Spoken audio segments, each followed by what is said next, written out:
Well, now we have so far assumed that okay, we have a very ideal scenario. We can overlap instruction execution phases on top of one another.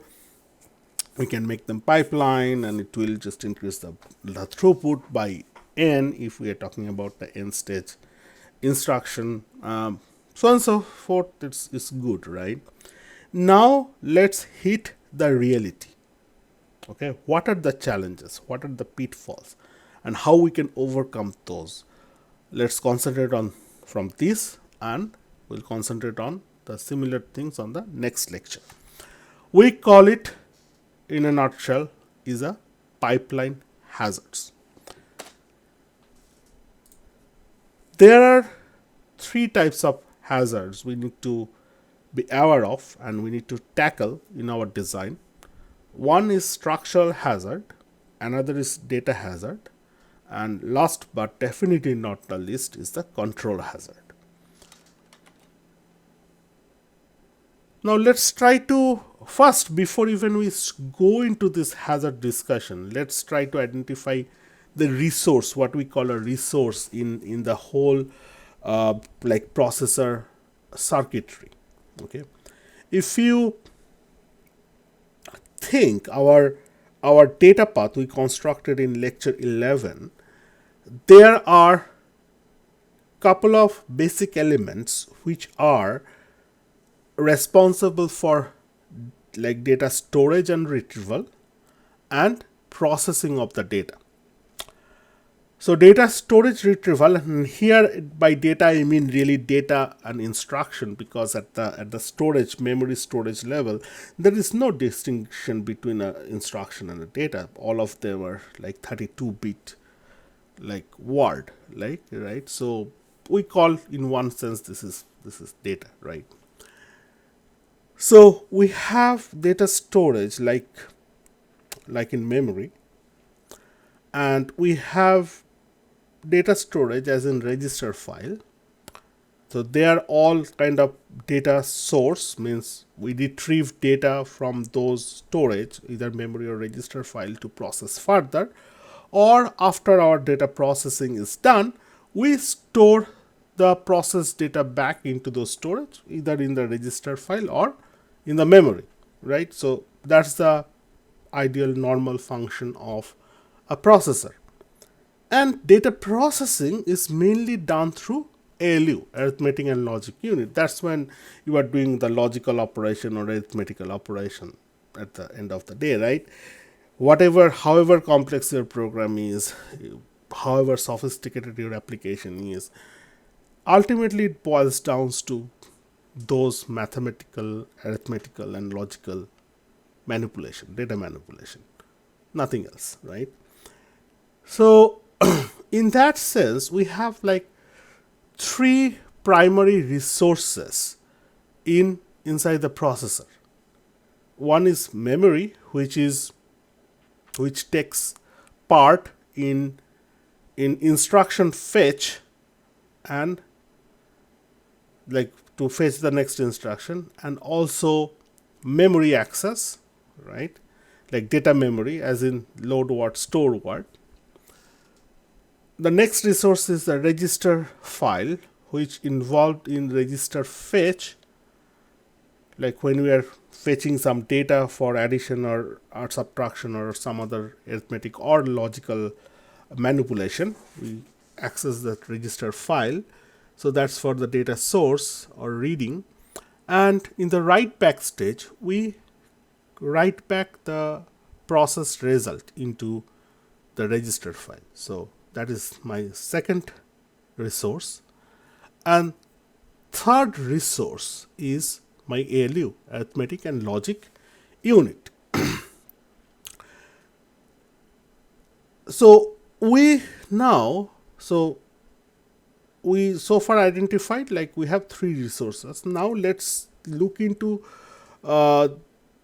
this analysis, like which resource involved in what phase of execution of an instruction, and can we more like granularly identify if it is kind of a read operations or write operations and so on and so forth, right? So let's pick an example. Add R0, R1, R2. So instruction fetch is kind of a memory read. So memory is involved, but it is reading. Okay. So we are kind of drawing this diagram in where if you look at this box, it is basically made into half. One part is white and other part is like a filled up with a blue or sky blue. What does it indicate? So here this is a convention. So if it is not fully filled up a resource, okay, a fully filled up, that means that represents that it is only being used in a partial sense. What does it mean? Let me elaborate further from that point. If it is filled in at the right hand side, the right hand side box is filled in, then it means it is participating in a read operation at that point. It is participating in a read operation. Whereas if the left box is filled up, as in case of WB, if you look at the range WB, it means this resource is participating in a write operation. Okay, so left hand side field is write operation, right hand side field is read operation. So in that sense, since instruction fetch is memory read, we kind of filled out that resource memory half on the right hand side to indicate this is participating in a read.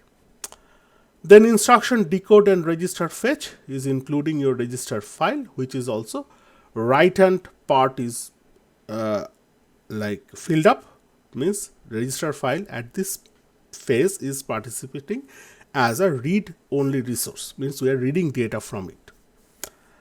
Then at the exe phase we have this whole resource is used. Basically there is no partly, like some part is actually responsible for reading or writing, or some part is responsible for addition, some part is responsible for subtraction. We are not going into that granular detail. We are, as a whole, we are saying that the entire ALU is used at that phase. Same with the memory, right? You can say that, hey, your load word is basically reading from the memory, and write memory, stored word is basically writing on the memory. So we have like two hubs. But see, as in general, memory means we are either will be writing or reading. So I have to fill up either the right hub or the left hub, but this is memory stage, which is we are not distinguishing is a read memory or write memory stage.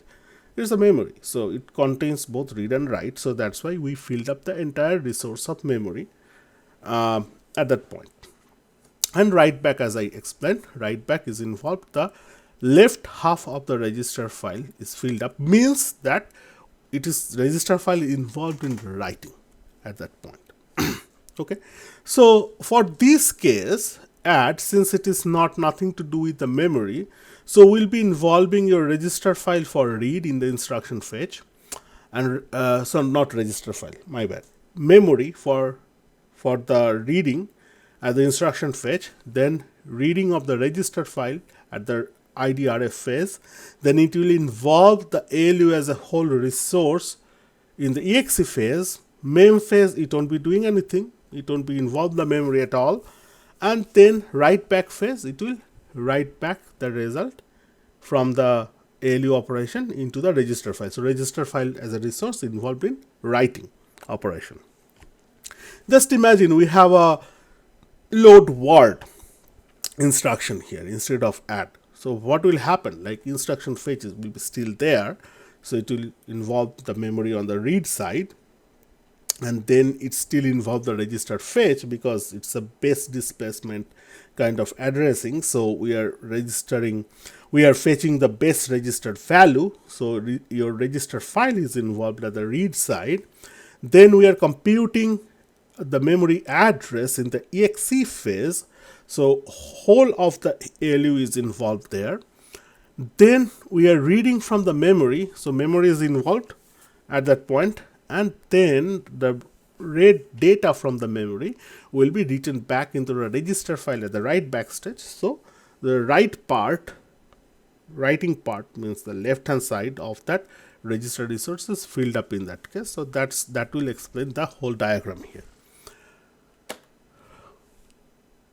Now put together like multiple instructions in the pipeline execution. Okay, so here what it's really mean, like how we read now. Again, I'm coming back to this previous slide just to make some additional note here, that in this diagram what we are showing here is that during the first cycle my memory is involved reading.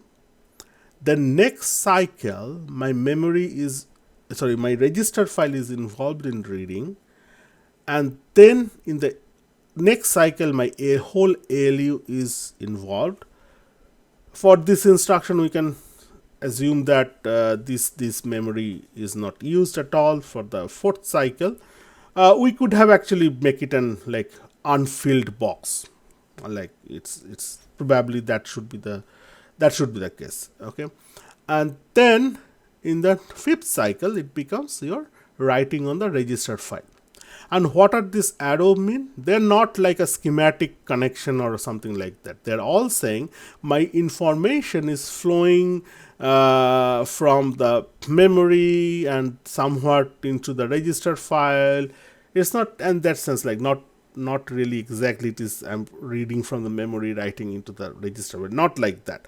In terms of like my flow of information is going from the memory, then register file is involved, then two of the information involved in the ALU and execution, and some information then can flow into the memory, some information flows into the write back. Those arrows is kind of somewhat very loose sense showing you the information flow through the circuit. Okay, so they are not really your schematic diagram or schematic connection. They are just representing the information flow through the different major component or resources.